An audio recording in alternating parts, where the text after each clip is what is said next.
तर आजचा विषय असा आहे की आंब्याची आणि नारळ झाडे कशी लावायची, कारण पाऊस पडलाय आता ह्या सीझनला आंब्याची नारळ झाडं लावतात आणि मग ते आता लावल्यानंतर चांगली उगवून येते पाऊस पडल्याच्या नंतर. आता पाऊस तर पडलाय, हे बघा पाठीमागं जे असतं हे नारळाचं, ह्याच्या पाठीमागं ते आंब्याचं हे गेल्या वर्षी लावलेलं आहे आणि त्याच्या पुढं आता ह्या वर्षी लावायचं चाललंय. आंब्याचं नारळाची पण आणल्यात, आंब्याची दोन आणल्या. तर इथं नारळाचं लावूया, आंब्याचं लावून पुढे नारळाचं लावू, म्हणजे आंबा नारळ आंबा आणि पुढं पण नारळ आहे, त्या पुढं आंबा असं लावायचं चाललंय त्याच्यात.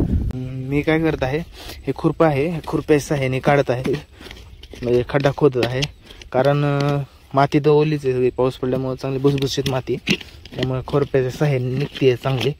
तर तुम्ही नारळासाठी मोठा खड्डा 2x2चा खांदू शकता, पण आंब्यासाठी आंबा लावतोय मी म्हणून छोटा खड्डा खांदतोय थोडा. तर काय अडचण नाही, तर पूर्ण मातीच आहे, त्याच्यामुळं ही माती एकदम अशी ताटलीच्या किंवा कशाच्या सहाय्याने बाहेर काढून घ्यावं लागेल.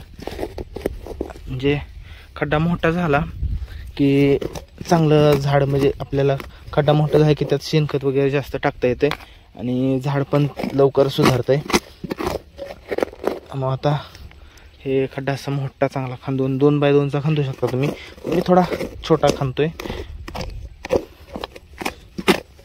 मित्रांनो 2x2चा मोठा खड्डा खांदून झाल्याच्या नंतर मी थोडा छोटाच केलाय, पण 2x2चा असा खड्डा खांदून झाल्याच्या नंतर झाड लावताना काय करायचं, त्याच्या आधी थोडी ना खाली माती टाकायची, म्हणजे काय होईल, ती मोकळी माती असल्यामुळं चांगलं झाड मुळ्या खाली जातील त्याच्या लवकरात लवकर.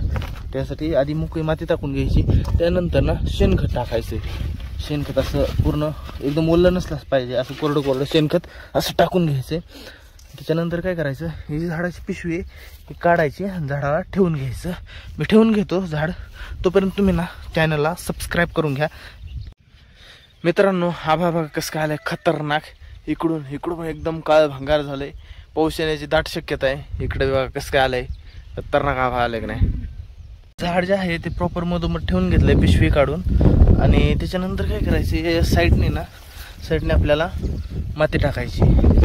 माती टाकून 1 मिनिट हे झाड कलते, नीट धरून थोडं माती टाकून घ्यायची साईडने, म्हणजे झाड कलणार नाही. आणि माती सोबतच ना मातीकडे टाकत असताना आपलं जे उरलेलं खत आहे शेणखत, ते पण असं ह्याच्यावर टाकून द्यायचे. तुम्ही एका झाडाला एक छोटी पाटी शेणखत टाकू शकता, कोरडं पाहिजे शेणखत, ओलं नसलं पाहिजे. आणि इकडं मग माती लावायची आणि ती अशी थोडी दाबून घ्यायची. आणि काय होतं की झाड कल्लं नाही पाहिजे, आपलं जे झाड आहे वाऱ्याने ह्याने इकडं तिकडं गेलं नाही पाहिजे, मधोमध झाड असं प्रॉपर सरळ उभं राहिलं पाहिजे. काय होतं पिशवी देताना झाड कधी वाकडं येतं, काय होतं तर पिशवी खाली काढून ठेवताना एकदम प्रॉपर सरळ झाड ठेवा, म्हणजे काय होईल की झाडाची वाढ पण सरळ योग्य पद्धतीने पुढं होईल. नाही तर झाड वाकडं ठेवलं की परत वरती वाकडं झाड वाढ, सगळी माती जी आहे सगळी माती अशी ओढून घ्यायची एकदम व्यवस्थित. इथं बघा तुम्हाला दिसत असेल तर इथं कलम केलेलं आहे. इथून जे वरचं आहे, म्हणजे इथून जे वरचं आहे ते कलमचं आहे, आणि खालचं आहे ते दुसरं आहे. आणि इथं कलम केला आहे बघा, ते झाड आहे.